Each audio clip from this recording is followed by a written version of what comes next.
Hi guys, I have to pop here to share this with you because it's very important to me and I believe it's important to some of you since we are all creators.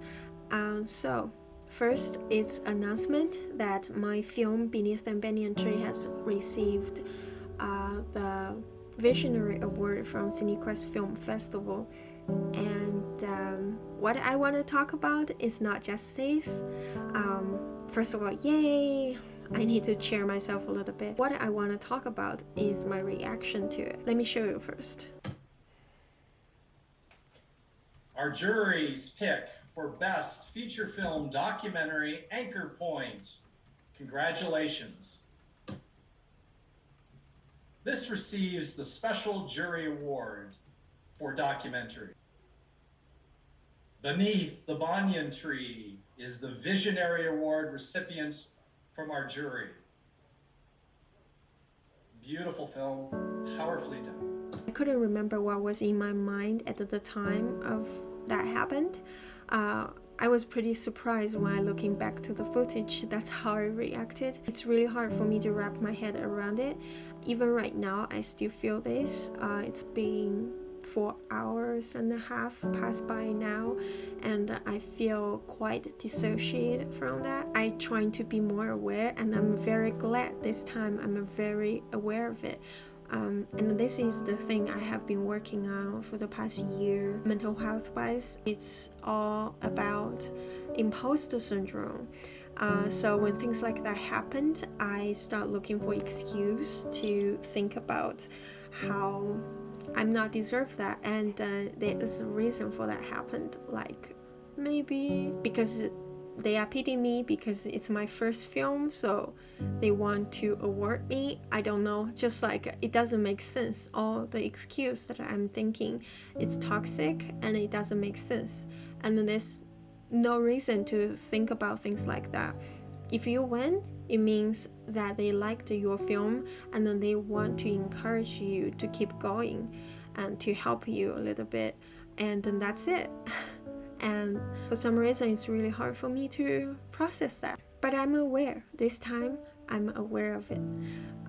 If you can recall, last time when I did a private test screening and then we received a really good result from the audience, after that I was depressed because my imposter syndrome make me feel I'm not good enough.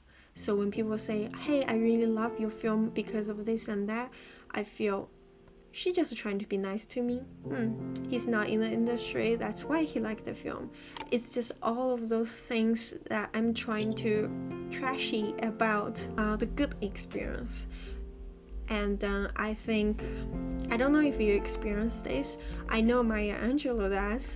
I know a lot of female creator, entrepreneur, people who trying to achieve something, especially from female, they struggling with this a lot. And I want to put it out here in a very vulnerable way to let you know I'm struggling the same thing. And I want to share with you. I think it has a lot to do with my upbringing and how that affect on my psychological thinking. It's just a way that I naturally respond to things in order to protect myself, because I was told that I'm not good enough. I was told that filmmaking is not for people like me, ordinary people. You know, ordinary people cannot be creative, things like that. And also because of my loved ones want me to be stable and think that being creative is the opposite of being stable, which doesn't make sense. If you really think about it, we all creators. Every single human being has a create and then has some part of their life it's all about creativity, and how could being creative is not being stable. I think it's just we need to find a way to make things work. For example, there are people after the day job, they just write, they just draw, they just making things, and then that's being creative too. So I don't see the conflict. I'm not blaming anyone, especially from my loved ones. So I think it's just the society has using media to portray an image for us of overnight success or how fancy famous people are like, and then seems like they are like God, supernatural type of person out there, that we cannot achieve that level of being.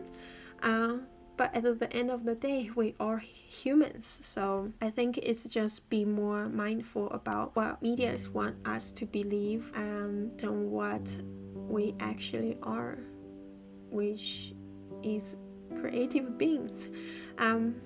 Yeah, so I hope when I bring this up can make you feel relate, especially if you are struggling with anxiety and the imposter syndrome as well. I want to let you know that don't let that stop you. You are good enough, and you are more than capable of doing things you couldn't even imagine. So let's just keep creating and keep moving forward a little bit at a time each day. One of my friends has told me that we should celebrate ourselves even more. Not even more. We don't even celebrate ourselves. We always have a lot of negative talk in our mind. And what we need to do is to tell ourselves that I'm so proud of you. Like, Nani, I'm so proud of you. No matter how you feel, say that to yourself and looking for something every day to be proud of yourself. And then gradually that can help you to build confidence, and then to help you to be more aware of those negative talk that you have been talking to yourself, like I am doing. So I hope I'm making sense here. And so a friend of mine, Mike, texted me, told me that I should celebrate, even though this part of me feel like you don't deserve celebration. Well, you don't even deserve the award. Why should you celebrate? But come on, the fact is there's nothing going on except that I just want an award, and I should celebrate. I don't know why I feel so bad about myself. So I decide I'm going to force myself to celebrate. I'm going to stop whining. I'm going to take care of myself, give myself a good evenings. So yeah, I hope I'm making sense, and I hope this is helpful. I truly hope sharing this is helpful. Please go celebrate yourself, and please, you are more than deserve for anything that you want and you put your hard work into. You will get there. Here's another thing I want to announce, that I have been noticed since I came back from last year, all the chaotic thing in my life, I have not been very consistent on my social media presence, and I don't think that's good. I want to compound things over time, and then that requires consistency. Consistency is the most powerful thing in the world. Even working on the mental health, I might not going to have immediate change, but I am different than a year ago, and that require everyday work, one day, one step, a little at a time.